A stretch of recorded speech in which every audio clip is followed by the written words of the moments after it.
नमस्कार ओडिशा। आज होछि डिसेंबर मास 5 तारिख शुक्रवार। आज दिन जाकर गुरुत्वपूर्ण खबर उपरे आसंतु नजर पकाइबा। भिडियोटी को शेष पर्यंत देखंतु, मात्र किछि समय मध्य जानि परिबे आज दिनर संपूर्ण खबर। ता पूर्वरु चैनल नुआ थिले चैनल को सब्सक्राइब करी पाखरे थिबा बेल आइकन को ऑन करी रखंतु। परवर्ती खबर, चाषी को स्वप्न देखाइले सरकार, 12,000 डेइबो मासिक आय। चाषी को मासिक आय 12,000 टपिबो, हेले एबे नुहे। एथिपाई 2036 कंट रखिचंती सरकार, हेले विरोधी कहते 2036 रे 12,000 टंकार चाषी करिबो कोन। विकसित ओडिशार परिकल्पना भितरे चाषी खुशी खबर आनिचंती राज्य सरकार। मासिक आय 2 गुणर अधिक करने अंका जाइछि नक्शा। 2036 सुधा चाषी मासिक आय 12,000 वृद्धि पाइब। विधायक अरविंद महापात्र प्रश्नर उत्तर दे गृह में एभली उत्तर रखिचंती उपमुख्यमंत्री केवी सिंहदेव, जहां नहीं शासक दल को घेरिचंती विरोधी। बीजेडी कहिछि 2036 बेलू 12,000 टंकार मूल्य कौन थिबो। चाषी आय वृद्धि पाए 2036 कहीं अपेक्षा करिबो बोली प्रश्न करिछि कांग्रेस। बीजेपी जुक्ति, धान बिकी चाषी आय रे वृद्धि होइछि। परवर्ती खबर, प्रधानमंत्री आवास योजना केउ मानकु मिलिबो नाही घर। सूचना अनुसार सरकार तरफ जनता मानक पई बहु किछि योजना करा जायछि। सेथि मध्यरु सरकार आवास योजना मध्य करा जायछि। तेबे जेउ मानकर आर्थिक स्थिति एते भल नथिबारु घर खंडे करिवार स्वप्न को मध्य सेमाने साकार करि पारु नाहंती। सेमानक घरर स्वप्न को सरकार तरफ एई आवास योजना माध्यम रे पूरण करा जाय पारुछि। तेबे प्रधानमंत्री आवास योजना रे चयन होइतिबा संभाव्य हिताधिकारी नाम प्रत्येकटे ब्लॉक किंबा पंचायत स्तर मानकरे प्रकाश पाइबो, जाहाको देखि लोक माने जानि परिबे जो माने घर पई आवेदन करथिले तांको नाम से प्रधानमंत्री आवास चयन हिताधिकारी मध्य अछि कि नाही। तेबे जेउ सब हिताधिकारी नाम से तालिका रे बाहरी थिबो, तेबे सेही ग्रामर अधिवासी चाहिले सेथि मध्यरु केउ माने उपयुक्त आवास पई योग्याधिकारी कि नाही जदि जानिथिबे, तेबे जेउ माने आवास पई योग्य विवेचित हेउ नथिबे सेमानक नाम रे अभियोग मध्य करि परिबे। एथि पई सरकारक तरफरु स्वतंत्र व्यवस्था मध्य रहिछि। तेबे किपरि आवास पई अयोग्य हिताधिकारी बोली जानिबे, चलंतु जानिबा। तेबे जो मानकर 2 रु 3 किंबा 4 चकिया जान थिबो, 3 किंबा 4 चकिया कृषि यांत्रिक उपकरण थिले तांको नाम रहिबो नाही। परवर्ती खबर, शिवरात्रि पूर्वरु सरिबो एकाम्र परिक्रमा प्रकल्प। मंत्री, शिवरात्रि पूर्वरु सरिबो एकाम्र परिक्रमा प्रकल्प। आसंता जून मास सुधा संपूर्ण शेष हेबो एही प्रकल्प। कार्य को वर्तमान त्वरित बेगरे आगकु निया जाउछि। जमी अधिग्रहण समस्या को समाधान पई उभय खोर्धा जिलापाल एवं भुवनेश्वर महानगर निगम को निर्देश दिया जायछि। जेउ कॉन्ट्रैक्टर 2023 मसियारु एकाम्र प्रकल्प कार्य करुथिले से पछघुंचा देबारु कार्य रे विलंब होइछि। बळका कार्य को 3 रु 4 भाग करी मार्च पूर्वरु तथा शिवरात्रि बेलू मंदिर पारिपार्श्विक समस्त कार्य शेष करिया पई टार्गेट दिया जायछि। फेब्रुआरी शेष सुधा पार्किंग अंचल एवं प्रभु लिंगराज मंदिर एवं प्रभु अनंत वासुदेवଙ୍କ मंदिर प्लाजा कार्य शेष करिबा पई मार्च मास सुधा शेष करिया पई लक्ष्य रखा जायछि। परवर्ती खबर, राज्य रे पंचायत और ब्लॉक गठन को नहीं एही तथ्य रखिले मंत्री सुरेश पुजारी। वर्तमान राज्य रे गठन हेबनी कोनोसी पंचायत के ब्लॉक। 2501 गाँव पोड़ा गाँ मान्यता आवेदन खारज करछि राजस्व विभाग। 5566 गाँ को पोड़ा गाँ मान्यता देबाकू राजस्व विभाग पाखरे आवेदन होइथिला। अवशिष्ट 1177 गाँव प्रस्ताव विचाराधीन अच्छी बोली आज विधानसभा रे उत्तर रखिजंती राजस्व मंत्री सुरेश पुजारी। एहासह रायगड़ू सर्वाधिक 256, मालकानगिरी 235, गजपति 233, गंजाम 200 गाँ को पोड़ा गाँव करिबार आवेदन खारज होइछि बोली राजस्व मंत्री सुरेश पुजारी कहिसंती। परवर्ती खबर, सांबादिकों को मिलिबो कि पेंशन, जानतु कोन कहउचंती मुख्यमंत्री। सांबादिक मानकु पेंशन प्रदान पई एक प्रस्ताव ओडिशा सरकार निकट में विचाराधीन अच्छी। एने मुख्यमंत्री मोहन चरण माझी गुरुवार राज्य विधानसभा रे सूचना दैछंती। बीजेपी विधायक सिद्धांत महापात्र प्रश्नर उत्तर दे मुख्यमंत्री कहते जे सांबादिक मानक पेंशन प्रदान पई सरकार को विभिन्न संगठन पक्षरु अनुरोध आसीसी। एही प्रस्ताव सरकार निकट में विचाराधीन अच्छी। सेहीपरि सूचना एवं लोक संपर्क विभाग द्वारा अनुमोदित प्रिंट, इलेक्ट्रॉनिक, डिजिटल एवं वेब मीडिया रे कार्यरत सांबादिक मानक गोपबंधु सांबादिक स्वास्थ्य बीमा योजना अधीन स्वास्थ्य बीमा कभरेज प्रदान करा जाउछि। ପରବର୍ତ୍ତୀ ଖବର ଆପାର୍ଟମେଣ୍ଟ କିଣାବିକା ପାଇଁ ଫିଟିଲା ବାଟ ଆସିଲା ସ୍ୱତନ୍ତ୍ର ନିର୍ଦ୍ଦେଶନାମା। ଆପାର୍ଟମେଣ୍ଟ କିଣାବିକା ପାଇଁ ଫିଟିଲା ବାଟ ନଗର ଉନ୍ନୟନ ବିଭାଗ ପକ୍ଷରୁ ଏନେଇ ଜାରି ହୋଇଛି ସ୍ୱତନ୍ତ୍ର ନିର୍ଦ୍ଦେଶନାମା। ରେରା ଆଇନ ଆସିବା ପୂର୍ବରୁ କିଣାବିକା ହୋଇଥିବା ଆପାର୍ଟମେଣ୍ଟ ହୋଇପାରିବ ଆଉ ଥରେ ବିକ୍ରି। 2016 ପୂର୍ବରୁ ଆପାର୍ଟମେଣ୍ଟ କିଣାବିକା ପାଇଁ ଅକୁପେନ୍ସି ସାର୍ଟିଫିକେଟ୍ ବାଧ୍ୟତାମୂଳକ ଥିଲା। ଦେବାକୁ ପଡୁଥିଲା ରେରା ସାର୍ଟିଫିକେଟ୍ ଓ ମାଲିକ ସଂଘର ପ୍ରମାଣପତ୍ର। ନୂଆ ନିର୍ଦ୍ଦେଶନାମା ଅନୁସାରେ ଏସବୁ ଦେବାକୁ ପଡିବ ନାହିଁ, କେବଳ ପୁରୁଣା ଦଲିଲ ଦେବାକୁ ପଡିବ। ପରବର୍ତ୍ତୀ ଖବର ଇଭି ଗାଡ଼ିରେ 340 କୋଟି ସବସିଡି ମନ୍ତ୍ରୀ ବିଭୂତି ଭୂଷଣ ଜେନା। ରାଜ୍ୟରେ ଗଡୁଛି 2,19,677ଟି ଇଭି ଗାଡ଼ି। ସରକାରୀ ବିଭାଗ ଓ ସଂସ୍ଥାରେ ଏବେ ସୁଦ୍ଧା 680ଟି ଇଭି ଗାଡ଼ି କିଣାଯାଇଛି। 340 କୋଟିରୁ ଅଧିକ ଟଙ୍କାର ସବସିଡି ଦେଇଛନ୍ତି ସରକାର। 340 କୋଟି 95,75,481 ଟଙ୍କାର ସବସିଡି। ଭୁବନେଶ୍ୱରରେ ବିଭିନ୍ନ ସ୍ଥାନରେ 12ଟି ଇଭି ଚାର୍ଜିଂ ଷ୍ଟେସନ ବସାଇଛନ୍ତି ସରକାର। ଏନେଇ ଗୃହରେ ଉତ୍ତର ରଖିଛନ୍ତି ପରିବହନ ମନ୍ତ୍ରୀ ବିଭୂତି ଭୂଷଣ ଜେନା। ଅନ୍ୟପଟେ ଲଘୁ ଖଣିଜ ଲୁଟ୍ ନେଇ ବିଧାନସଭାରେ ଖଣି ମନ୍ତ୍ରୀ ବିଭୂତି ଭୂଷଣ ଜେନା ଲିଖିତ ଉତ୍ତର ରଖିଛନ୍ତି। 2022ରୁ ଅକ୍ଟୋବର 2025 ମଧ୍ୟରେ 126 କୋଟି ଜରିମାନା ଆଦାୟ କରାଯାଇଛି। ଚଳିତ ବର୍ଷ ସେପ୍ଟେମ୍ବର ପର୍ଯ୍ୟନ୍ତ ଆଦାୟ ହୋଇଛି 655 କୋଟିର ରାଜସ୍ୱ। ପରବର୍ତ୍ତୀ ଖବର ପୁଣି ବଢ଼ିବ ଶୀତ। ରାଜ୍ୟରେ ଶୀତର ଲହରୀ ଜାରି ରହିଥିବା ବେଳେ ଆଗାମୀ 2ରୁ 3 ଦିନ ମଧ୍ୟରେ ଆହୁରି କମିବ ତାପମାତ୍ରା।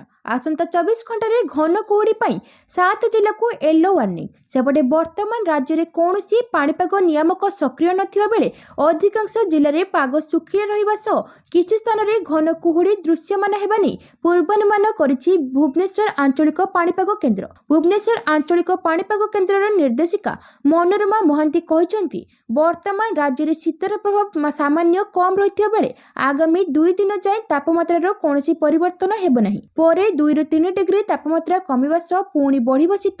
ଏହା ସହ ଆସନ୍ତା 2 ଦିନ ଯାଏଁ ଘନ କୁହୁଡ଼ିର ସମ୍ଭାବନା ଥିବା ବେଳେ ଆସନ୍ତା 24 ଘଣ୍ଟାରେ କୋରାପୁଟ, ସୁନ୍ଦରଗଡ଼, ଝାରସୁଗୁଡ଼ା, କନ୍ଧମାଳ, ସୋନପୁର, ବଲାଙ୍ଗୀର ଓ କଳାହାଣ୍ଡି ଜିଲ୍ଲାରେ ଘନ କୁହୁଡ଼ି ପାଇଁ ୟେଲୋ ୱାର୍ଣ୍ଣିଂ ଜାରି ହୋଇଛି। ଆଞ୍ଚଳିକ ପାଣିପାଗ କେନ୍ଦ୍ର ଆକଳନ ଅନୁଯାୟୀ ଆଜି କନ୍ଧମାଳର ଉଦୟଗିରିର ସର୍ବନିମ୍ନ ତାପମାତ୍ରା ଅନୁଭୂତ ହେବ। କନ୍ଧମାଳରେ 9 ଡିଗ୍ରୀ ସେଲସିୟସ୍ ତାପମାତ୍ରା ରହିବା ସମ୍ଭାବନା ଅଛି। ସେହିଭଳି ଅନୁଗୁଳରେ 11 ଡିଗ୍ରୀ ସେଲସିୟସ୍, କୋରାପୁଟରେ 11 ଡିଗ୍ରୀ ସେଲସିୟସ୍, ରାଉରକେଲାରେ 10 ଡିଗ୍ରୀ ଓ ଝାରସୁଗୁଡ଼ାରେ 10 ଡିଗ୍ରୀ, କେନ୍ଦୁଝରରେ 10 ଡିଗ୍ରୀ, ଢେଙ୍କାନାଳରେ 12 ଡିଗ୍ରୀ, ଭଦ୍ରକରେ 15 ଡିଗ୍ରୀ ଏବଂ ସୁନ୍ଦରଗଡ଼ରେ 10 ଡିଗ୍ରୀ ସେଲସିୟସ୍ ତାପମାତ୍ରା ରହିପାରେ। ପରବର୍ତ୍ତୀ ଖବର ଆଦିବାସୀ ବହୁଳ ଗ୍ରାମଗୁଡ଼ିକର ବିକାଶ ଲାଗି 80 କୋଟି ଟଙ୍କା ବ୍ୟୟବରାଦ କଲେ କେନ୍ଦ୍ର ସରକାର। ଧରତୀ ଆବା ଜନଜାତୀୟ ଗ୍ରାମ ଉତ୍କର୍ଷ ଅଭିଯାନରେ ଆଦିବାସୀ ବହୁଳ ଗ୍ରାମଗୁଡ଼ିକର ବିକାଶ ଲାଗି କେନ୍ଦ୍ର ସରକାର 80 କୋଟି ଟଙ୍କା ବ୍ୟୟବରାଦ କରିଥିବା ଜଣାପଡ଼ିଛି। ଆଜି ଲୋକସଭାରେ ପ୍ରଶ୍ନକାଳ ସମୟରେ ଆଦିବାସୀ ବ୍ୟାପାର ମନ୍ତ୍ରୀ ଜୁଏଲ ଓରାମ କହିଛନ୍ତି, ଏହି ଯୋଜନା ଅଧୀନରେ 63,000ରୁ ଅଧିକ ଗ୍ରାମରେ ଶିକ୍ଷା, ସ୍ୱାସ୍ଥ୍ୟ ଏବଂ ବିଦ୍ୟୁତକରଣ ବ୍ୟବସ୍ଥାର ଉନ୍ନତି କରାଯାଉଛି। ସେ କହିଛନ୍ତି, ପ୍ରଥମ ଥର ପାଇଁ ପ୍ରଧାନମନ୍ତ୍ରୀ ନରେନ୍ଦ୍ର ମୋଦିଙ୍କ ନେତୃତ୍ୱରେ ସରକାର ଜନଜାତି ଲୋକମାନଙ୍କ ବିକାଶ ନିମନ୍ତେ କେତେ ପରିମାଣର ଅର୍ଥ ବରାଦ କରିଛନ୍ତି। ଜୁଏଲ ଓରାମ କହିଛନ୍ତି, ଜନଜାତି ଲୋକଙ୍କ ବିକାଶ ପାଇଁ କେନ୍ଦ୍ର ସରକାର ପ୍ରଧାନମନ୍ତ୍ରୀ ଜନଜାତି ଆଦିବାସୀ ନ୍ୟାୟ ମହାଅଭିଯାନ ଏବଂ ଧରତୀ ଆବା କାର୍ଯ୍ୟକ୍ରମ ଆରମ୍ଭ କରିଛନ୍ତି। ମନ୍ତ୍ରୀ କହିଛନ୍ତି, ପିଏମ୍ ଜନମନ ଯୋଜନାରେ ଦେଶର 75ଟି ଅତ୍ୟନ୍ତ ଦୁର୍ବଳ ଆଦିମ ଜନଜାତି ପିଭିଟିଜି ଅଞ୍ଚଳରେ 54,000ରୁ ଅଧିକ ଗୃହ ନିର୍ମାଣ କରାଯାଇଛି। ପରବର୍ତ୍ତୀ ଖବର ପୁଟିନଙ୍କ ପାଇଁ ଭାରତରେ 5 ସ୍ତରୀୟ ସୁରକ୍ଷା ବ୍ୟବସ୍ଥା। ରୁଷ ରାଷ୍ଟ୍ରପତି ସୁରକ୍ଷା ସେବାରେ ଅତ୍ୟନ୍ତ ଉଚ୍ଚ ତାଲିମପ୍ରାପ୍ତ ଅଧିକାରୀ, ଭାରତର ଜାତୀୟ ସୁରକ୍ଷା ଗାର୍ଡର ବରିଷ୍ଠ କମାଣ୍ଡୋ, ସ୍ନିପର୍ସ, ଡ୍ରୋନ୍, ଜାମର୍ସ ଓ ଏଆଇ ମନିଟରିଂ ଭଳି 5 ସ୍ତରୀୟ ସୁରକ୍ଷା ବଳୟ ଭାରତ ଗସ୍ତରେ ଆସୁଥିବା ରୁଷ ରାଷ୍ଟ୍ରପତି ଭ୍ଲାଦିମିର ପୁଟିନଙ୍କ ପାଇଁ ଏପରି 5 ସ୍ତରୀୟ ସୁରକ୍ଷା ବ୍ୟବସ୍ଥା ଗ୍ରହଣ କରାଯାଇଛି। ଏହି 5 ସ୍ତରୀୟ ସୁରକ୍ଷା ବ୍ୟବସ୍ଥା ମଧ୍ୟରେ ପୁଟିନ ଭାରତର ବିଭିନ୍ନ ସ୍ଥାନକୁ ଯିବେ। ଭାରତ ରୁଷ ବାର୍ଷିକ ସମ୍ମିଳନୀରେ ଯୋଗ ଦେବାକୁ ନୂଆଦିଲ୍ଲୀ ଆସୁଛନ୍ତି ପୁଟିନ। ସେ ଭାରତରେ ପାଦ ରଖିବା ମାତ୍ରେ ତାଙ୍କୁ 5 ସ୍ତରୀୟ ସୁରକ୍ଷା ବ୍ୟବସ୍ଥା ଯୋଗାଇ ଦିଆଯିବ। ଏଥିପାଇଁ ସମସ୍ତ ପ୍ରକାରର ପ୍ରସ୍ତୁତି ଶେଷ ହୋଇଛି। ପରବର୍ତ୍ତୀ ଖବର ଆସନ୍ତା 5 ବର୍ଷ ମଧ୍ୟରେ ଇଲେକ୍ଟ୍ରିକ୍ ଯାନ ଯୋଗୁଁ 5 କୋଟି ନିଯୁକ୍ତି ସୁଯୋଗ ସୃଷ୍ଟି ହେବ। କେନ୍ଦ୍ର ସଡ଼କ ଏବଂ ପରିବହନ ମନ୍ତ୍ରୀ ନୀତିନ ଗଡ଼କରୀ କହିଛନ୍ତି, ଭାରତର ଇଲେକ୍ଟ୍ରିକ୍ ଯାନ ମାର୍କେଟର ବିକାଶ ଘଟି ଏହାର ବିକ୍ରି 2030 ସୁଦ୍ଧା ବାର୍ଷିକ 20 ଲକ୍ଷ କୋଟି ଟଙ୍କାରେ ପହଞ୍ଚିବ ବୋଲି ଆକଳନ କରାଯାଇଛି। ଆଜି ଲୋକସଭାରେ ପ୍ରଶ୍ନୋତ୍ତର କାଳରେ ଏକ ଅତିରିକ୍ତ ପ୍ରଶ୍ନରେ ଉତ୍ତରରେ ମନ୍ତ୍ରୀ ଶ୍ରୀ ଗଡ଼କରୀ କହିଛନ୍ତି, ଆସନ୍ତା 5 ବର୍ଷ ମଧ୍ୟରେ ଇଲେକ୍ଟ୍ରିକ୍ ଯାନ ଯୋଗୁଁ 5 କୋଟି ନିଯୁକ୍ତି ସୁଯୋଗ ସୃଷ୍ଟି ହେବ। ସେ କହିଛନ୍ତି, ଇତିମଧ୍ୟରେ ଦେଶରେ 57 ଲକ୍ଷ ଇଲେକ୍ଟ୍ରିକ୍ ଯାନ ପଞ୍ଜୀକରଣ ହୋଇଛି। ଇଭି କାର୍ ବିକ୍ରିରେ 20% ବୃଦ୍ଧି ଘଟିଥିବା ବେଳେ ପେଟ୍ରୋଲ ଏବଂ ଡିଜେଲ ଚାଳିତ କାର୍ ବିକ୍ରି 4.2% ବୃଦ୍ଧି ଘଟିଛି। ଦେଶରେ ଇଲେକ୍ଟ୍ରିକ୍ ଯାନର ବିକ୍ରି ସମ୍ପର୍କରେ ଶ୍ରୀ ଗଡ଼କରୀ କହିଛନ୍ତି, ଗତ 2 ବର୍ଷ ମଧ୍ୟରେ ଇଣ୍ଟରନାଲ କମ୍ବଷ୍ଟନ ଇଞ୍ଜିନ ଅପେକ୍ଷା ଇଲେକ୍ଟ୍ରିକ୍ ଯାନର ବିକ୍ରି ବୃଦ୍ଧି ପାଇଛି। ସେ କହିଛନ୍ତି, ଭାରୀ ଶିଳ୍ପ ମନ୍ତ୍ରଣାଳୟ ପକ୍ଷରୁ ପିଏମ୍ ଇ-ଡ୍ରାଇଭ୍ ଯୋଜନାରେ ଇଭି ଚାର୍ଜିଂ ଷ୍ଟେସନ ସ୍ଥାପନ ପାଇଁ 2,000 କୋଟି ଟଙ୍କା ବ୍ୟୟବରାଦ କରାଯାଇଛି। ପରବର୍ତ୍ତୀ ଖବର, ପୀତବାସ ପଣ୍ଡା ହତ୍ୟା ମାମଲା 9 ସୁଦ୍ଧା ଅଦାଲତରେ ସିଡି ଦାଖଲ କରିବାକୁ ତଦନ୍ତ ଅଧିକାରୀଙ୍କୁ ନିର୍ଦ୍ଦେଶ। ଆଇନଜୀବୀ ପୀତବାସ ପଣ୍ଡା ହତ୍ୟା ମାମଲାରେ ଆସନ୍ତା 9 ତାରିଖ ସୁଦ୍ଧା ଅଦାଲତରେ କେସ୍ ଡାଏରୀ ଦାଖଲ କରିବାକୁ ଜିଲ୍ଲା ଜଜ୍ ମାମଲାର ତଦନ୍ତ ଅଧିକାରୀଙ୍କୁ ନିର୍ଦ୍ଦେଶ ଦେଇଛନ୍ତି। ଏହି ହତ୍ୟା ମାମଲାରେ ଗିରଫ ହୋଇ ଜେଲରେ ରହିଥିବା ପୂର୍ବତନ ବିଧାୟକ ବିକ୍ରମ କୁମାର ପଣ୍ଡା ଓ ପୂର୍ବତନ ମେୟର ପିଣ୍ଟୁ ଦାସଙ୍କ ସମେତ ମୋଟ 5 ଜଣଙ୍କୁ ଖଲାସ କରିବା ପାଇଁ ଦାୟର ହୋଇଥିବା ପିଟିସନର ଶୁଣାଣି ବେଳେ ଜଜ୍ ପୁଲିସକୁ ଉପରୋକ୍ତ ନିର୍ଦ୍ଦେଶ ଦେଇଛନ୍ତି। ସିଡି ଦାଖଲ ପାଇଁ ମାମଲାର ତଦନ୍ତ ଅଧିକାରୀ ତଥା ବ୍ରହ୍ମପୁର ଟାଉନ ଏସ୍ଡିପିଓ ପ୍ରିୟସ ରଞ୍ଜନ ଛୋଟରାୟ ଅଦାଲତକୁ କିଛି ଦିନ ସମୟ ମାଗିଥିଲେ। ପରବର୍ତ୍ତୀ ଖବର, ସଞ୍ଚାର ସାଥୀ ବାଧ୍ୟତାମୂଳକ ନୁହେଁ, ବିରୋଧୀଙ୍କ ତୀବ୍ର ବିରୋଧ ପରେ କେନ୍ଦ୍ର ସରକାର ପଛଘୁଞ୍ଚା ଦେଇଛନ୍ତି। ମୋବାଇଲ ଫୋନରେ ସଞ୍ଚାର ସାଥୀ ଆପ୍ଲିକେସନକୁ ପ୍ରି ଇନଷ୍ଟଲ କରିବା ନିଷ୍ପତ୍ତିକୁ ପ୍ରତ୍ୟାହାର କରି ନେଇଛନ୍ତି। ତେବେ ଏଥିପାଇଁ ଟେଲିକମ୍ ବିଭାଗ ଭିନ୍ନ ତଥ୍ୟ ଦେଇଛି। ସଞ୍ଚାର ସାଥୀ ଆପ୍ରେ ବର୍ଦ୍ଧିତ ଲୋକପ୍ରିୟତାକୁ ଦେଖି ପ୍ରି ଇନଷ୍ଟଲ ପାଇଁ ମୋବାଇଲ ନିର୍ମାତା କମ୍ପାନୀକୁ ଦିଆଯାଇଥିବା ବାଧ୍ୟତାମୂଳକ ନିର୍ଦ୍ଦେଶକୁ ପ୍ରତ୍ୟାହାର କରିନେଇଥିବା ଜଣାଯାଇଛି। ଟେଲିକମ୍ ବିଭାଗ ସୂଚନା ଅନୁଯାୟୀ ବୁଧବାର ଦ୍ୱିପ୍ରହର 12ଟା ସୁଦ୍ଧା ଆପ୍କୁ 1.40 କୋଟି ଥର ଡାଉନଲୋଡ୍ କରାଗଲାଣି। 2 ଦିନରେ ନିଜ ଇଚ୍ଛାରେ ଆପ୍ ଇନଷ୍ଟଲ କରିଥିବା ଲୋକଙ୍କ ସଂଖ୍ୟା 10 ଗୁଣ ବୃଦ୍ଧି ପାଇଛି। ଅନ୍ୟପକ୍ଷରେ ଦୂରସଞ୍ଚାର ମନ୍ତ୍ରୀ ଜ୍ୟୋତିରାଦିତ୍ୟ ସିନ୍ଧିଆ ବୁଧବାର ଲୋକସଭାରେ କହିଛନ୍ତି ଯେ ସଞ୍ଚାର ସାଥୀ ଆପ୍ରେ ଗୁଇନ୍ଦାଗିରି କରିବା ସମ୍ଭବ ନୁହେଁ କିମ୍ବା ଏପରି ହିଁ କରାଯିବ ନାହିଁ। କଂଗ୍ରେସ ନେତା ଦୀପେନ୍ଦ୍ର ହୁଡାଙ୍କ ପ୍ରଶ୍ନର ଉତ୍ତରରେ ସିନ୍ଧିଆ କହିଥିଲେ ଯେ ମତାମତ ଆଧାରରେ ଆପ୍ ଇନଷ୍ଟଲ କରିବାର ନିର୍ଦ୍ଦେଶକୁ ମନ୍ତ୍ରଣାଳୟ ବଦଳାଇ ଦେଇଛନ୍ତି। ସୂଚନାଯୋଗ୍ୟ ଯେ ଗତ 28 ତାରିଖରେ ସଞ୍ଚାର ସାଥୀକୁ ନେଇ ବିବାଦ ଆରମ୍ଭ ହୋଇଥିଲା। ଏହି ଦିନ ଦୂରସଞ୍ଚାର ବିଭାଗ ମୋବାଇଲ ନିର୍ମାତା କମ୍ପାନୀଙ୍କ ପାଇଁ ଏକ ନିର୍ଦ୍ଦେଶ ଜାରି କରିଥିଲେ। ଏଥିରେ ଉକ୍ତ ଆପ୍କୁ ମୋବାଇଲଗୁଡ଼ିକରେ ପ୍ରି ଇନଷ୍ଟଲ କରିବାକୁ ନିର୍ଦ୍ଦେଶ ଦେଇଥିଲେ। ପରବର୍ତ୍ତୀ ଖବର, ଶୂନ୍ୟକାଳରେ ହୀରାକୁଦ ଚିନ୍ତା। ବିରୋଧୀ ଦଳ ଉପନେତା ପ୍ରସନ୍ନ ଆଚାର୍ଯ୍ୟ ହୀରାକୁଦର ସୁରକ୍ଷା ପାଇଁ ଶୂନ୍ୟକାଳରେ ଦାବି କରିଥିବା ବେଳେ ରାଜସ୍ୱ ମନ୍ତ୍ରୀ ସୁରେଶ ପୂଜାରୀ ପ୍ରତି ଉତ୍ତର ଦେବାକୁ ଯାଇ କହିଛନ୍ତି ଯେ ବିରୋଧୀ ଦଳ ଉପନେତା ଯେଉଁ ପ୍ରସଙ୍ଗ ଉଠାଇଛନ୍ତି ତାହା ବେଶ୍ ଗୁରୁତ୍ୱପୂର୍ଣ୍ଣ। ସମସ୍ତେ ମଧ୍ୟ ତାକୁ ନେଇ ଚିନ୍ତିତ ରହିଛନ୍ତି। ହୀରାକୁଦରେ ସ୍କିଲ୍ଡ ମାଡ଼ିଯାଇଛି, ଯାହା ପାଇଁ ଜଳଧାରଣା କ୍ଷମତା କମିବାରେ ଲାଗିଛି। ହୀରାକୁଦ ଯେତେବେଳେ ହୋଇଥିଲା ମୁଖ୍ୟତଃ ଉଦ୍ଦେଶ୍ୟ ରହିଥିଲା କି ରାଜ୍ୟରେ ବନ୍ୟା ସମସ୍ୟା ଦୂର କରିବ, କାହିଁକି ନା ସେତେବେଳେ ଆମର ଯେତିକି ବଜେଟ୍ ରହିଥିଲା ତାହା ସମ୍ପୂର୍ଣ୍ଣ ବନ୍ୟା ନିୟନ୍ତ୍ରଣରେ ଖର୍ଚ୍ଚ ହେଉଥିଲା, ଯାହା ପାଇଁ ବିଶ୍ୱର ବଡ଼ ବିସ୍ଥାପନା କରିଥିଲେ ସରକାର। ନା ସେତେବେଳେ ମାନବାଧିକାରୀ କମିଶନ ଥିଲା, ନା ବିସ୍ଥାପନ ଆଇନ ଥିଲା, କିଛି ବି ନଥିଲା, ଯାହା ପାଇଁ ହୀରାକୁଦ ପାଇଁ ବଡ଼ କ୍ଷତି ନିଜ ଜୀବନର ହରାଇଥିଲେ ଅଞ୍ଚଳବାସୀ। ହୀରାକୁଦ ଡ୍ୟାମ୍କୁ ସ୍କିଲ୍ଡ ଅର୍ଥାତ୍ ବାଲି, ମାଟି ଓ ଗୋଡ଼ି କାଢ଼ିବାକୁ ହେବ। ଥରେ ଉଦ୍ୟମ କରିଥିଲେ ପୂର୍ବ ସରକାର, କିନ୍ତୁ ବିଫଳ ହୋଇଥିଲା ଜାପାନୀ କମ୍ପାନୀ। ପରବର୍ତ୍ତୀ ଖବର, ଅନୁଦାନପ୍ରାପ୍ତ ଶିକ୍ଷାନୁଷ୍ଠାନର କର୍ମଚାରୀଙ୍କୁ ପେନ୍ସନ୍ ପ୍ରସଙ୍ଗ 15ରେ ପୂର୍ଣ୍ଣାଙ୍ଗ ଶୁଣାଣି। ଅନୁଦାନପ୍ରାପ୍ତ ସ୍କୁଲ ଓ କଲେଜର ଅବସରପ୍ରାପ୍ତ କର୍ମଚାରୀଙ୍କୁ ପେନ୍ସନ୍ ପ୍ରଦାନ ସପକ୍ଷରେ ହାଇକୋର୍ଟର ଜଣିକିଆ ବିଚାରପତିଙ୍କୁ ନେଇ ଗଠିତ ଖଣ୍ଡପୀଠ 2024 ଜାନୁଆରୀ 12ରେ ପ୍ରଦାନ କରିଥିବା ରାୟ ବିରୋଧରେ ରାଜ୍ୟ ସରକାର 2 ଜଣିଆ ଖଣ୍ଡପୀଠରେ ଦାୟର କରିଥିବା ରିଟ୍ ଅପିଲଗୁଡ଼ିକର ଡିସେମ୍ବର 15ରେ ପୂର୍ଣ୍ଣାଙ୍ଗ ଶୁଣାଣି ହେବ।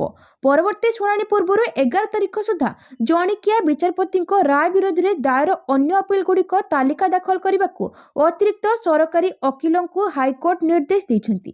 ମାମଲାର ଶୁଣାଣି ବେଳେ ପ୍ରତିପକ୍ଷଙ୍କ ତରଫରୁ ଦର୍ଶାଯାଇଥିଲା ଯେ ଜଣିକିଆ ଖଣ୍ଡପୀଠ ପ୍ରଦାନ କରିଥିବା ରାୟ ବିରୋଧରେ ସରକାରଙ୍କ ତରଫରୁ 2 ଜଣିଆ ଖଣ୍ଡପୀଠରେ ଦାୟର ଅନ୍ୟ କେତେକ ମାମଲା ତାଲିକାଭୁକ୍ତ ହୋଇନାହିଁ। ଏଭଳି ମାମଲାର ତାଲିକା ଦାଖଲ କରିବାକୁ ଏଜିଙ୍କୁ ହାଇକୋର୍ଟ କହିଛନ୍ତି। ଜଷ୍ଟିସ୍ ମାନସ ରଞ୍ଜନ ପାଠକ ଓ ଜଷ୍ଟିସ୍ ମୃଗାଙ୍କ ଶେଖର ସାହୁଙ୍କୁ ନେଇ ଗଠିତ ଖଣ୍ଡପୀଠ ରାଜ୍ୟ ସରକାରଙ୍କ ତରଫରୁ ଦାୟର ରିଟ୍ ଅପିଲଗୁଡ଼ିକ ଏକତ୍ର ଶୁଣାଣି କରି ଏପରି ନିର୍ଦ୍ଦେଶ ପ୍ରଦାନ କରିଛନ୍ତି। ପରବର୍ତ୍ତୀ ଖବର, ଟିକେଟ ବୁକିଂ ନିୟମରେ ବଡ଼ ପରିବର୍ତ୍ତନ, ବଦଳିଲା ତତ୍କାଳ ଟିକେଟ କାଟିବାର ନିୟମ। ଭାରତୀୟ ରେଳବାଇ ଅନଲାଇନ୍ ଟିକେଟ ବୁକିଂ ନିୟମରେ କିଛି ପରିବର୍ତ୍ତନ କରିଛି। ବର୍ତ୍ତମାନ ଅଫଲାଇନ୍ ରିଜର୍ଭେସନ କାଉଣ୍ଟରରୁ ତତ୍କାଳ ଟିକେଟ କିଣୁଥିବା ଲୋକଙ୍କ ପାଇଁ ନିୟମ ପରିବର୍ତ୍ତନ କରାଯାଇଛି। ରେଳବାଇ କାଉଣ୍ଟରରେ ଜାରି ହୋଇଥିବା ଟିକେଟ ପାଇଁ ଏକ ଓଟିପି ଆଧାରିତ ପ୍ରମାଣୀକରଣ ବ୍ୟବସ୍ଥା ପ୍ରଚଳନ କରିଛି। ଏହାର ଅର୍ଥ ହେଉଛି ଯଦି ଆପଣ ରିଜର୍ଭେସନ କାଉଣ୍ଟରରୁ ତତ୍କାଳ ଟିକେଟ କିଣନ୍ତି ତେବେ ଆପଣଙ୍କୁ ପ୍ରଥମେ ଓଟିପି ସେୟାର କରିବାକୁ ପଡ଼ିବ। ଏହା ମାଧ୍ୟମରେ ରେଳବାଇ ସମ୍ପୂର୍ଣ୍ଣ ଟିକେଟ ବୁକିଂ ପ୍ରକ୍ରିୟାକୁ ସ୍ୱଚ୍ଛ ଏବଂ ସୁରକ୍ଷିତ କରିବାକୁ କରିବାକୁ ଲକ୍ଷ୍ୟ ରଖିଛି। ପାଇଲଟ ପ୍ରୋଜେକ୍ଟ ପରେ କାର୍ଯ୍ୟକାରୀ ଏହି ନୂତନ ନିୟମ କାର୍ଯ୍ୟକାରୀ କରିବା ପୂର୍ବରୁ ଭାରତୀୟ ରେଳବାଇ 17 ନଭେମ୍ବର 2025 ଠାରୁ ରିଜର୍ଭେସନ କାଉଣ୍ଟରରେ ବୁକ୍ ହୋଇଥିବା ତତ୍କାଳ ଟିକେଟ ପାଇଁ ଓଟିପି ସିଷ୍ଟମର ପାଇଲଟ ପରୀକ୍ଷଣ ଆରମ୍ଭ କରିଥିଲା। ପାଇଲଟ ପର୍ଯ୍ୟାୟରେ ଏହି ସିଷ୍ଟମ 52ଟି ଟ୍ରେନରେ କାର୍ଯ୍ୟକାରୀ କରାଯାଇଥିଲା ଏବଂ ଏହାର ସଫଳତା ପରେ ଏବେ ଏହାର ପୂର୍ଣ୍ଣ କାର୍ଯ୍ୟକାରୀ ପାଇଁ ପ୍ରସ୍ତୁତି ଚାଲିଛି। ପରବର୍ତ୍ତୀ ଖବର, ପୁଟିନ ଦିଲ୍ଲୀ ପହଞ୍ଚିବା ପୂର୍ବରୁ ଆକାଶ ଛୁଆଁ ହୋଟେଲ ଦାମ, ଗୋଟିଏ ରାତି ପାଇଁ ଦେବାକୁ ପଡ଼ିବ ଡବଲ ଭଡ଼ା।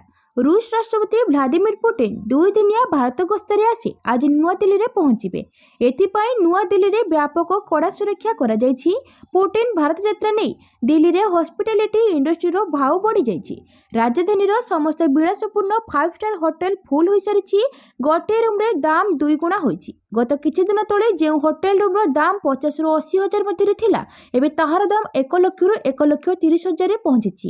ଆଇଟିସି ମୌର୍ଯ୍ୟରେ 4,700 ବର୍ଗଫୁଟର ଗ୍ରାଣ୍ଡ ପ୍ରେସିଡେନ୍ସିଆଲ ସୁଇଟ୍ରେ ପୁଟିନ ରହିବେ। ଏହି ରୁମ୍ ସବୁଠାରୁ ଖାସ୍। ଏଠାରେ ଟ୍ରମ୍ପ, ବାଇଡେନ, ବିଲ୍ କ୍ଲିଣ୍ଟନ ଭଳି ମହାନ ନେତା ରହିସାରିଛନ୍ତି। ଏଥିରେ 2ଟି ବେଡରୁମ୍, ଗୋଟିଏ ଷ୍ଟଡି ରୁମ୍, ରିସେପସନ ଏରିଆ, 12 ଟିକିଆ ଡାଇନିଂ, ମିନି ସ୍ପା, ଜିମ୍ ଇତ୍ୟାଦି ସୁବିଧା ରହିଛି। ପରବର୍ତ୍ତୀ ଖବର, ଓଡ଼ିଶାରେ କ'ଣ ବଡ଼ ରେଳ ପ୍ରକଳ୍ପ ଚାଲିଛି? ଗୃହକୁ ସୂଚନା ଦେଲେ ରେଳମନ୍ତ୍ରୀ। ଜୁନାଗଡ଼ ଓ ନବରଙ୍ଗପୁର ନୂଆ ରେଳ ଲାଇନ, ନବରଙ୍ଗପୁର ଜୟପୁର ରେଳ ପ୍ରକଳ୍ପ, ଜୟପୁର ମାଲକାନଗିରି ନୂଆ ରେଳ ଲାଇନ ପ୍ରକଳ୍ପ ସମେତ ଓଡ଼ିଶାର ବହୁ ଗୁରୁତ୍ୱପୂର୍ଣ୍ଣ ରେଳ ପ୍ରକଳ୍ପ ବିଷୟରେ କେନ୍ଦ୍ର ରେଳମନ୍ତ୍ରୀ ଅଶ୍ୱିନୀ ବୈଷ୍ଣବ ଲୋକସଭାରେ ସୂଚନା ଦେଇଛନ୍ତି। ରେଳମନ୍ତ୍ରୀଙ୍କ ସୂଚନା ମୁତାବକ ଜୁନାଗଡ଼ ଏବଂ ନବରଙ୍ଗପୁର ମଧ୍ୟରେ ନୂତନ ରେଳ ଲାଇନ କାମ ପାଇଁ 2,865 କୋଟି ଟଙ୍କା ବ୍ୟୟ ଅଟକଳ କରାଯାଇଛି। ଏହି ପ୍ରକଳ୍ପରେ 376.64 ହେକ୍ଟର ଘରୋଇ ଜମି ଅଧିଗ୍ରହଣ, 58.87 ହେକ୍ଟର ସରକାରୀ ଜମି ପୃଥକୀକରଣ ଏବଂ 351.68 ହେକ୍ଟର ଜଙ୍ଗଲ ଜମିର ପରିବର୍ତ୍ତନ ଅନ୍ତର୍ଭୁକ୍ତ। ଏହି ପ୍ରକଳ୍ପକୁ ଜମି ଅଧିଗ୍ରହଣ ପାଇଁ ସ୍ୱତନ୍ତ୍ର ରେଳ ପ୍ରକଳ୍ପ ଭାବରେ ଅଧିସୂଚିତ କରାଯାଇଛି। ଜମି ଅଧିଗ୍ରହଣ ପାଇଁ କ୍ଷମତାପ୍ରାପ୍ତ ପ୍ରାଧିକରଣ ନିଯୁକ୍ତି କରାଯାଇଛି ଏବଂ ଅଧିଗ୍ରହଣ କାର୍ଯ୍ୟ ହାତକୁ ନିଆଯାଇଛି। ପରବର୍ତ୍ତୀ ଖବର, ଡିସେମ୍ବର 13ରେ ଚତୁର୍ଥ ରାଷ୍ଟ୍ରୀୟ ଲୋକ ଅଦାଲତ। ଚଳିତ ଡିସେମ୍ବର ମାସ 13 ତାରିଖରେ ଚଳିତ ବର୍ଷର ଚତୁର୍ଥ ରାଷ୍ଟ୍ରୀୟ ଲୋକ ଅଦାଲତ ଡିସେମ୍ବର 13ରେ ଚତୁର୍ଥ ରାଷ୍ଟ୍ରୀୟ ଲୋକ ଅଦାଲତ ଯୋଗ୍ୟ ଚେକ୍ ବାଉନ୍ସ, ବ୍ୟାଙ୍କ ଋଣ, ରାଜସ୍ୱ, ମୋଟରଯାନ ଦୁର୍ଘଟଣା, ଶ୍ରମ ଓ ନିଯୁକ୍ତି, ବିଦ୍ୟୁତ, ଜଳ ଓ ଟେଲିଫୋନ ଦେୟ, ବ୍ୟାଙ୍କ ଋଣ ଅନାଦେୟ, ବୈବାହିକ ବିବାଦ, ଜମି ଅଧିଗ୍ରହଣ, ଚାକିରି ସମ୍ବନ୍ଧୀୟ ଓ ସମସ୍ତ ପ୍ରକାରର ଦେୱାନୀ ମାମଲାମାନ ଆପୋଷ ସହମତି ଭାବରେ ସମାଧାନ କରାଯାଇପାରିବ।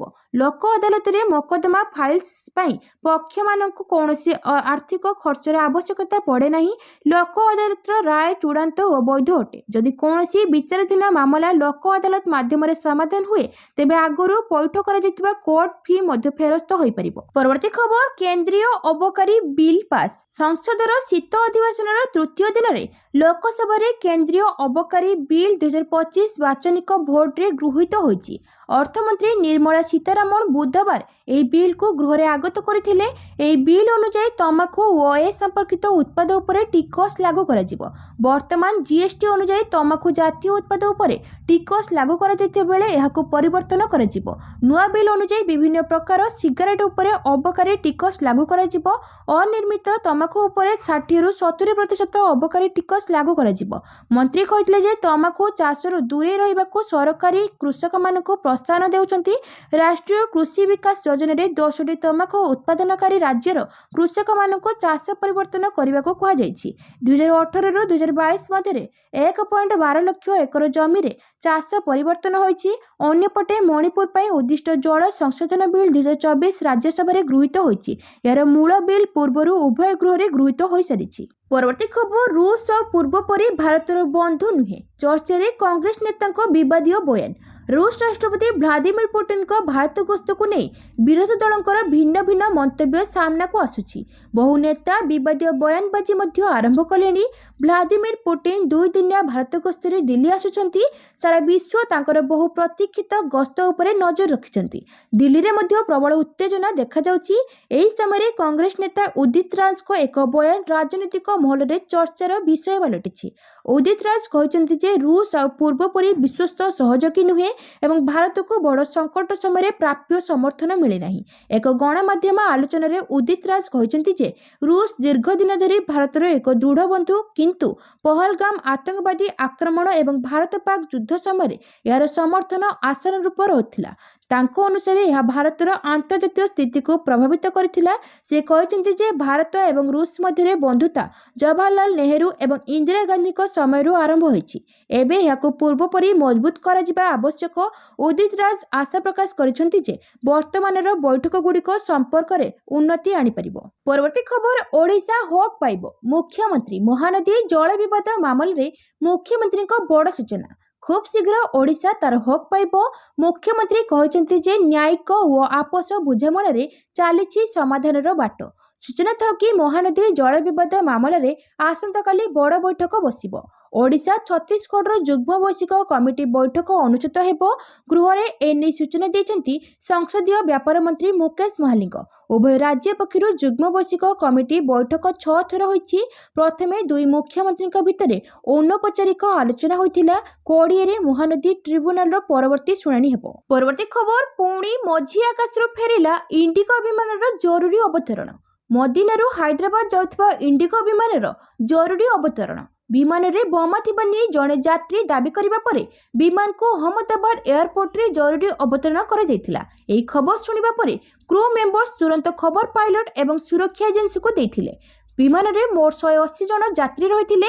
ଖବର ମୁତାବକ ମଦିନାରୁ ହାଇଦ୍ରାବାଦ ଯାଉଥିବା ଇଣ୍ଡିଗୋ ବିମାନରେ ଥିବା ଜଣେ ଯାତ୍ରୀ ନିଜ ପାଖରେ ବୋମା ଥିବା କହିଥିଲେ।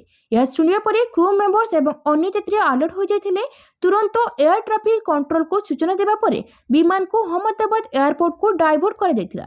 ସକାଳ 11:30ରେ ବିମାନଟି ଅହମ୍ମଦାବାଦ ଏୟାରପୋର୍ଟରେ ସୁରକ୍ଷିତ ଲ୍ୟାଣ୍ଡିଂ କରିଥିଲା। ଏହାପରେ CISF ଏବଂ ଏୟାରପୋର୍ଟ ସୁରକ୍ଷା ଟିମ୍ ବିମାନକୁ ଯାଞ୍ଚ କରିବା ପରେ ସମସ୍ତ ଯାତ୍ରୀଙ୍କୁ ସୁରକ୍ଷିତ ବାହାର କରାଯାଇଥିଲା। ବୋମା ନିଷ୍କ୍ରିୟ ଟିମ୍ ବିମାନକୁ ଯାଞ୍ଚ କରିବା ପରେ ମଧ୍ୟ ଏଯାଏଁ ସନ୍ଦିଗ୍ଧ ବସ୍ତୁ ମିଳିନାହିଁ। ବିମାନରେ 180 ଯାତ୍ରୀ ରହିଥିଲେ। ପରବର୍ତ୍ତୀ ଖବର, 6 ମାସରେ ସମ୍ବାଦପତ୍ରକୁ 44 କୋଟିର ବିଜ୍ଞାପନ। ପ୍ରଚାର ପ୍ରସାର ପାଇଁ ସରକାର ଖର୍ଚ୍ଚ କରିଛନ୍ତି 83 କୋଟି 84 ଲକ୍ଷ ଟଙ୍କା। ବିଧାନସଭାରେ ରାମଚନ୍ଦ୍ର କାଡ଼ାମଙ୍କ ପ୍ରଶ୍ନରେ ମୁଖ୍ୟମନ୍ତ୍ରୀ ମୋହନ ମାଝୀ ଉତ୍ତର ଦେଇ କହିଛନ୍ତି 2024 ଜୁଲାଇର ଏଯାଏଁ 83 କୋଟି 84 ଲକ୍ଷ 81 ହଜାର ଟଙ୍କା ଖର୍ଚ୍ଚ ହୋଇଛି। ବିଜ୍ଞାପନ ପାଇଁ ଖବରକାଗଜରେ ସର୍ବାଧିକ 69 କୋଟି 78 ଲକ୍ଷ ଟଙ୍କା, ଟିଭି ଚ୍ୟାନେଲରେ 9 କୋଟି 35 ଲକ୍ଷ 63 ହଜାର ଟଙ୍କା, ରେଡିଓ ଚ୍ୟାନେଲରେ 2.14 କୋଟି, ୱେବ୍ ଚ୍ୟାନେଲରେ 1.87 କୋଟି ଟଙ୍କା ଖର୍ଚ୍ଚ ହୋଇଛି। ସେହିପରି ହୋର୍ଡିଂ ବାବଦରେ 39 ଲକ୍ଷ 32 ହଜାର ଟଙ୍କା ଏବଂ କମ୍ୟୁନିଟି ରେଡିଓରେ 12 ଲକ୍ଷ 70 ହଜାର ଟଙ୍କା ଖର୍ଚ୍ଚ ହୋଇଛି ବୋଲି ମୁଖ୍ୟମନ୍ତ୍ରୀ ସୂଚନା ଦେଇଛନ୍ତି। 6 ମାସରେ ସମ୍ବାଦପତ୍ରଗୁଡ଼ିକୁ 44 କୋଟି 6 ଲକ୍ଷ 46 ହଜାର 596 ଲକ୍ଷ ଟଙ୍କା ପ୍ରଦାନ କରାଯାଇଛି। ପରବର୍ତ୍ତୀ ଖବର, ଆଉ 6 ମାଓବାଦୀ ନିହତ। ଛତିଶଗଡ଼ ବିଜାପୁର ଏନକାଉଣ୍ଟରରେ ଆଉ 6 ମାଓବାଦୀ ନିହତ ହୋଇଛନ୍ତି। ଆସନ୍ତାକାଲି 12 ମାଓବାଦୀ ନିହତ ହୋଇଥିଲେ। ମୃତ୍ୟୁ ସଂଖ୍ୟା 18କୁ ବୃଦ୍ଧି ପାଇଛି। ଏବେ ବି ସୁରକ୍ଷାକର୍ମୀଙ୍କ ପକ୍ଷରୁ ଜୋରଦାର ଜାରି ରହିଛି ଅପରେସନ। ରାଜ୍ୟ ପୋଲିସର ଏକ ୟୁନିଟ୍, ଜିଲ୍ଲା ରିଜର୍ଭ ଗାର୍ଡର 3 ଜଣ ଯବାନ ମଧ୍ୟ ଏହି ଏନକାଉଣ୍ଟରରେ ଶହୀଦ ହୋଇଛନ୍ତି।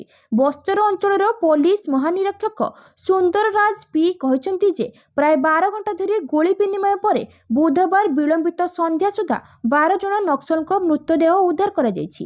ଏହାପରେ ଅଞ୍ଚଳରେ ସର୍ଚ୍ଚ ଅପରେସନ ସମୟରେ ଗୁରୁବାର ସକାଳ ସୁଦ୍ଧା ଆଉ 6 ଜଣ ନକ୍ସଲଙ୍କ ମୃତଦେହ ଉଦ୍ଧାର କରାଯାଇଛି, ଯାହାଫଳରେ ଏନକାଉଣ୍ଟରରେ ନିହତ ନକ୍ସଲଙ୍କ ସଂଖ୍ୟା 18କୁ ବୃଦ୍ଧି ପାଇଛି।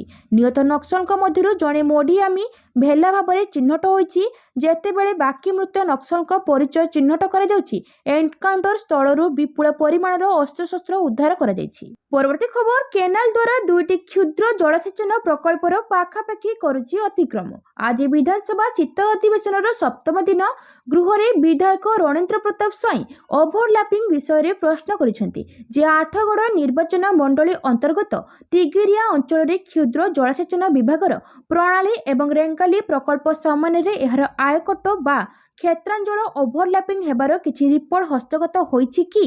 ବିଧାୟକଙ୍କ ପ୍ରଶ୍ନରେ ମୁଖ୍ୟମନ୍ତ୍ରୀ ମୋହନ ମାଝୀ ଉତ୍ତର ରଖି କହିଛନ୍ତି ରେଙ୍ଗାଲି ଦକ୍ଷିଣ ଜଳସେଚନ ପ୍ରକଳ୍ପର ନରସିଂହପୁର ଶାଖା କେନାଲ ଦ୍ୱାରା ତିଗିରିଆ ଅଞ୍ଚଳର 2ଗୋଟି କ୍ଷୁଦ୍ର ଜଳସେଚନ ପ୍ରକଳ୍ପର ପାଖାପାଖି ଅତିକ୍ରମ କରୁଛି। ଏଥିରେ ଆୟକଟ ଓଭରଲାପିଂର ସମ୍ଭାବନା ହେତୁ କ୍ଷୁଦ୍ର ଜଳସେଚନ ବିଭାଗକୁ ଜଣାଯାଇଛି। ପରବର୍ତ୍ତୀ ଖବର, ବରଗଡ଼ ଧନୁଯାତ୍ରା ନିମନ୍ତେ 1 କୋଟି ଟଙ୍କାର ଆର୍ଥିକ ଅନୁଦାନ ରାଶି ପ୍ରଦାନ ନିମନ୍ତେ ନିଷ୍ପତ୍ତି। ବରଗଡ଼ ଧନୁଯାତ୍ରା ନିମନ୍ତେ ଓଡ଼ିଆ ଭାଷା, ସାହିତ୍ୟ ଓ ସଂସ୍କୃତି ବିଭାଗ ପକ୍ଷରୁ 1 କୋଟି ଟଙ୍କାର ଆର୍ଥିକ ଅନୁଦାନ ରାଶି ପ୍ରଦାନ କରାଯିବ। ସଂସ୍କୃତି ମନ୍ତ୍ରୀ ସୂର୍ଯ୍ୟବଂଶୀ ସୁରେଶଙ୍କ ଅଧ୍ୟକ୍ଷତାରେ ଅଧ୍ୟକ୍ଷତାରେ ଆଜି ଅନୁଷ୍ଠିତ ହୋଇଥିବା ବୈଠକର ଏହି ନିଷ୍ପତ୍ତି ନିଆଯାଇଛି। ଚଳିତ ବର୍ଷ ଡିସେମ୍ବର 24 ତାରିଖରୁ ଜାନୁଆରୀ 3, 2026 ତାରିଖ ପର୍ଯ୍ୟନ୍ତ ବରଗଡ଼ରେ ଧନୁଯାତ୍ରା ମହୋତ୍ସବ ଆୟୋଜନ କରାଯିବ। ଧନୁଯାତ୍ରା ପାଇଁ ଓଡ଼ିଆ ଭାଷା, ସାହିତ୍ୟ ଓ ସଂସ୍କୃତି ବିଭାଗ ପକ୍ଷରୁ 1 କୋଟି ଟଙ୍କାର ଅନୁଦାନ ରାଶି ପ୍ରଦାନ କରାଯିବା ସହିତ ଧନୁଯାତ୍ରାରେ ଭାଗ ନେଇଥିବା ପ୍ରାୟତଃ 200 ଜଣ କଳାକାରଙ୍କୁ 10,000 ଟଙ୍କା ଲେଖାଏଁ ସମ୍ମାନସୂଚକ ରାଶି ପ୍ରଦାନ କରାଯିବ। ଏଥିସହିତ ଧନୁଯାତ୍ରାର ବ୍ୟାପକ ପ୍ରଚାର ଓ ପ୍ରସାର ନିମନ୍ତେ LED ପରଦା ମାଧ୍ୟମରେ ଧନୁଯାତ୍ରା ସିଧା ପ୍ରସାରଣ କରାଯିବ। ଓଡ଼ିଶା ପରିବାର ନିର୍ଦ୍ଦେଶାଳୟ ପକ୍ଷରୁ ଓଡ଼ିଶା ବାହାରର ବିଭିନ୍ନ ରାଜ୍ୟରେ ମଧ୍ୟ LED ପରଦା ମାଧ୍ୟମରେ ଧନୁଯାତ୍ରାର ସିଧା ପ୍ରସାରଣ କରାଯିବ। ପରବର୍ତ୍ତୀ ଖବର 2022ରୁ 2025 ବର୍ଷରେ 126 କୋଟି ଜରିମାନା ଆଦାୟ। ରାଜ୍ୟରେ ଲୁଟ୍ ହେଉଛି ଲଘୁ ଖଣିଜ ସମ୍ପଦ। ବିଭିନ୍ନ ସ୍ଥାନରେ ଚଢ଼ାଉ ବେଳେ କୋଟି କୋଟି ଜରିମାନା ଆଦାୟ କଲେଣି ରାଜ୍ୟ ସରକାର। ଜାନୁଆରୀ 2022ରୁ ଅକ୍ଟୋବର 2025 3 ବର୍ଷରେ ପ୍ରାୟ 126 କୋଟି ଜରିମାନା ଆଦାୟ। ବିଧାୟକ ଗୌତମ ବୁଦ୍ଧ ଦାସଙ୍କ ପ୍ରଶ୍ନରେ ଗୃହରେ ଉତ୍ତର ଦେଇଛନ୍ତି ଇସ୍ପାତ ଓ ଖଣି ମନ୍ତ୍ରୀ ବିଭୂତି ଭୂଷଣ ଜେନା। 30 ଜିଲ୍ଲାର ଲଘୁ ଖଣିଜ ସମ୍ପଦ ଚୋରାଚାଲାଣ ହେଉଛି। ସେପ୍ଟେମ୍ବର 30 ପର୍ଯ୍ୟାୟ 655 କୋଟି ରାଜସ୍ୱ ଆଦାୟ ହୋଇଛି। ଲଘୁ ଖଣିଜ ଦ୍ରବ୍ୟର ଚୋରାଚାଲାଣ ପାଇଁ 30 ଜିଲ୍ଲାର 15,187ଟି ଧରପଗଡ଼ ହୋଇଛି। ଏଥିସହିତ 3,119ଟି ମାମଲା ରୁଜୁ ହୋଇଛି। 126 କୋଟି 51 ଲକ୍ଷ 68 ହଜାର ଜରିମାନା ଆଦାୟ ହୋଇଛି। ସେହିଭଳି ରାଜ୍ୟ ସର୍ବାଧିକ ବାଲି ଚୋରି ହେଉଥିବା 11 ଅତ୍ୟନ୍ତ ସମ୍ବେଦନଶୀଳ ତହସିଲ ଚିହ୍ନଟ ହୋଇଛି। ପରବର୍ତ୍ତୀ ଖବର ସ୍ୱରାଜ କୌଶଲଙ୍କ ପରଲୋକ। ମିଜୋରାମର ପୂର୍ବତନ ରାଜ୍ୟପାଳ ସ୍ୱରାଜ କୌଶଲଙ୍କ ପରଲୋକ ଆଜି ଦିଲ୍ଲୀର ତାଙ୍କ 73 ବର୍ଷ ବୟସରେ ଦେହାନ୍ତ ହୋଇଛି। ପରିବାର ସୂତ୍ରରୁ ମିଳିଥିବା ସୂଚନା ଅନୁଯାୟୀ ସେ ଦିଲ୍ଲୀରେ ଥିବା ଅଖିଳ ଭାରତୀୟ ଆୟୁର୍ବିଜ୍ଞାନ ସଂସ୍ଥାରେ ଶେଷ ନିଶ୍ୱାସ ତ୍ୟାଗ କରିଛନ୍ତି। ତାଙ୍କ ପତ୍ନୀ ପୂର୍ବତନ ବୈଦେଶିକ ମନ୍ତ୍ରୀ ସୁଷମା ସ୍ୱରାଜଙ୍କ ଅଗଷ୍ଟ 2019ରେ ଦେହାନ୍ତ ହୋଇଥିଲା। ସେମାନଙ୍କ ଝିଅ ବଂଶୋରୀ ସ୍ୱରାଜ ଭାରତୀୟ ଜନତା ପାର୍ଟିରେ ଜଣେ ନେତ୍ରୀ ଏବଂ ନୂଆଦିଲ୍ଲୀ ଲୋକସଭା ନିର୍ବାଚନ ମଣ୍ଡଳୀର ସାଂସଦ। 12 ଜୁଲାଇ 1952ରେ ଜନ୍ମଗ୍ରହଣ କରିଥିବା ଶ୍ରୀ ସ୍ୱରାଜ ଜଣେ ଜଣାଶୁଣା ଓକିଲ ଥିଲେ। ସେ 1990ରୁ 1993 ପର୍ଯ୍ୟନ୍ତ ମିଜୋରାମର ରାଜ୍ୟପାଳ ଭାବରେ କାର୍ଯ୍ୟ କରିଥିଲେ। ଶେଷ ଦର୍ଶନ କଲେ ବିଜେପି ରାଷ୍ଟ୍ରୀୟ ଉପାଧ୍ୟକ୍ଷ ବୈଜୟନ୍ତ ପଣ୍ଡା ଓ ନେତୃତ୍ୱବୃନ୍ଦ। ପରବର୍ତ୍ତୀ ଖବର ରାଜ୍ୟର ସ୍ୱାସ୍ଥ୍ୟ ବ୍ୟବସ୍ଥା ବିଗିଡ଼ିବାରେ ଲାଗିଛି, ସରକାରଙ୍କ ନିଘା ନାହିଁ। ବିଜେଡି କଟକ ବଡ଼ ମେଡିକାଲର ଡାୟାଲିସିସ୍ ବ୍ୟବସ୍ଥା ଗତ କିଛି ଦିନ ହେଲା ଅଚଳ ହୋଇ ପଡ଼ିଥିବାରୁ ରୋଗୀମାନେ ନାହିଁ ନଥିବା ଅସୁବିଧାର ସମ୍ମୁଖୀନ ହେଉଛନ୍ତି। କେବେ ଏହା ପୁନଃ କାର୍ଯ୍ୟକ୍ଷମ ହେବ ତାର ମଧ୍ୟ କୌଣସି ସୂଚନା ମିଳୁନଥିବାରୁ ଡାୟାଲିସିସ୍ ପାଇଁ ଅପେକ୍ଷାରତ ରୋଗୀମାନେ ହନ୍ତସନ୍ତ ହେଉଛନ୍ତି। କିନ୍ତୁ କର୍ତ୍ତୃପକ୍ଷ କେବଳ ନୀରବ ଦ୍ରଷ୍ଟା ସାଜିଛନ୍ତି ବୋଲି ବିଜେଡି ଅଭିଯୋଗ କରିଛି। ଏହାଛଡ଼ା ନିରାମୟ ଯୋଜନା ମାଧ୍ୟମରେ ମିଳୁଥିବା ଅଧିକାଂଶ ମାଗଣା ଔଷଧ ମଧ୍ୟ ମିଳୁନାହିଁ, ଯାହାକୁ ନେଇ ଜନ ଅସନ୍ତୋଷ ଦେଖାଦେଇଛି। ବିଜୁ ଜନତା ଦଳ ତରଫରୁ ଜାରି କରାଯାଇଥିବା ଏକ ପ୍ରେସ୍ ବିବୃତ୍ତିରେ ଦଳର ମୁଖପାତ୍ର ତଥା ମିଡିଆ ସଂଯୋଜକ ଡକ୍ଟର ଲେନିନ୍ ମହାନ୍ତି କହିଛନ୍ତି, ରାଜ୍ୟରେ ବିଜେପି ସରକାର କ୍ଷମତାସୀନ ହେବା ପରଠାରୁ ଧୀରେ ଧୀରେ ରାଜ୍ୟର ସ୍ୱାସ୍ଥ୍ୟ ବ୍ୟବସ୍ଥା ଭୁଷୁଡ଼ିବାରେ ଲାଗିଛି। ପରବର୍ତ୍ତୀ ଖବର ଚଳଚଞ୍ଚଳ କଟକ ବାରବାଟୀ ଷ୍ଟାଡିୟମ ଆଉ 4 ଦିନ ପରେ ମ୍ୟାଚ୍। ଚଳଚଞ୍ଚଳ କଟକ ବାରବାଟୀ ଷ୍ଟାଡିୟମ ଆଉ 4 ଦିନ ପରେ ଖେଳାଯିବ ଭାରତ ଦକ୍ଷିଣ ଆଫ୍ରିକା T20। ଏଥିପାଇଁ ପଡ଼ିଆଠାରୁ ପିଚ୍ ଗ୍ୟାଲେରୀ ଠାରୁ ବିଭିନ୍ନ ଷ୍ଟାଣ୍ଡ ପ୍ରସ୍ତୁତ ହୋଇସାରିଲାଣି। ସେପଟେ ଓସିଏ ଅନୁବନ୍ଧିତ ସଂଗଠନଗୁଡ଼ିକ ସ୍କୁଲ, କଲେଜ ଓ ବ୍ଲକ ଗୁଡ଼ିକ ପାଇଁ ଟିକେଟ ବିକ୍ରି ହେଉଛି। ପାଖାପାଖି 80 ସଂଗଠନ 2 ଦିନରେ 11,000 ଟିକେଟ ସଂଗ୍ରହ କରିବେ। ଓସିଏ କନଫରେନ୍ସ ହଲରେ ଓସିଏ ସଦସ୍ୟ ଓ SBI ମିଳିତ ଭାବେ ଏହି ଟିକେଟ ବିକ୍ରି କରୁଛନ୍ତି। ଏଥର ବାରବାଟୀରେ ପ୍ରଥମ ଥର ଲାଗି ରେଡ୍ ସଏଲ ପିଚ୍ରେ ମ୍ୟାଚ୍ ଆୟୋଜନ କରିବାକୁ BCCI କ୍ୟୁରେଟର ଆଶିଷ ଭୌମିକ ଚୂଡ଼ାନ୍ତ ନିଷ୍ପତ୍ତି ନେବା ପରେ ପିଚ୍ କାମ ଜୋରଦାର ହୋଇଛି। ଘାସ କଟାକୁ ମଧ୍ୟ ତ୍ୱରିତ ଗତିରେ କରାଯାଇ ପଡ଼ିଆକୁ ଚେସ୍ ବୋର୍ଡ ସେପ୍ ଦିଆଯାଉଛି। ପରବର୍ତ୍ତୀ ଖବର ବିରାଟ ରୋହିତଙ୍କୁ ହଇରାଣ କର ନାହିଁ, ସବୁ ହଜିଯିବ। ରବି ଶାସ୍ତ୍ରୀଙ୍କ ଚେତାବନୀ। ଭାରତୀୟ ଦଳର ପୂର୍ବତନ ମୁଖ୍ୟ କୋଚ୍ ରବି ଶାସ୍ତ୍ରୀ 2 ବରିଷ୍ଠ ଖେଳାଳି ବିରାଟ କୋହଲି ଓ ରୋହିତ ଶର୍ମାଙ୍କୁ ହଇରାଣ କରୁଥିବା ତଥା ସେମାନଙ୍କ ଫର୍ମ ଓ ଭବିଷ୍ୟତ ଉପରେ ପ୍ରଶ୍ନ ଉଠାଉଥିବା ସମାଲୋଚକମାନଙ୍କ ଉପରେ ତୀବ୍ର ବର୍ଷିଛନ୍ତି। ଏକ ସାକ୍ଷାତକାରରେ ଶାସ୍ତ୍ରୀ ଏହି ଉଦ୍ଦେଶ୍ୟମୂଳକ ସମସ୍ୟା ସୃଷ୍ଟିକାରୀମାନଙ୍କୁ କଡ଼ା ଚେତାବନୀ ଦେଇଛନ୍ତି। ଶାସ୍ତ୍ରୀ କହିଛନ୍ତି, ବିରାଟ କୋହଲି ଏବଂ ରୋହିତ ଶର୍ମା ହେଉଛନ୍ତି ଦିନିକିଆ ବିଶାଳ ଖେଳାଳି। ଆପଣ ସେଭଳି ଖେଳାଳିଙ୍କ କ୍ୟାରିୟରରେ ହସ୍ତକ୍ଷେପ କରନ୍ତୁ ନାହିଁ ବା ସେମାନଙ୍କୁ ହଇରାଣ କରନ୍ତୁ ନାହିଁ। ଟେଷ୍ଟ ଏବଂ T20ରୁ ଉଭୟ ଅବସର ନେଇଥିବା ବେଳେ 2027 ବିଶ୍ୱକପ୍କୁ ନେଇ ସେମାନଙ୍କ ଦିନିକିଆ ଭବିଷ୍ୟତ ଉପରେ ଚାଲିଥିବା ଚର୍ଚ୍ଚାକୁ ଶାସ୍ତ୍ରୀ କଡ଼ା ସମାଲୋଚନା କରିଛନ୍ତି।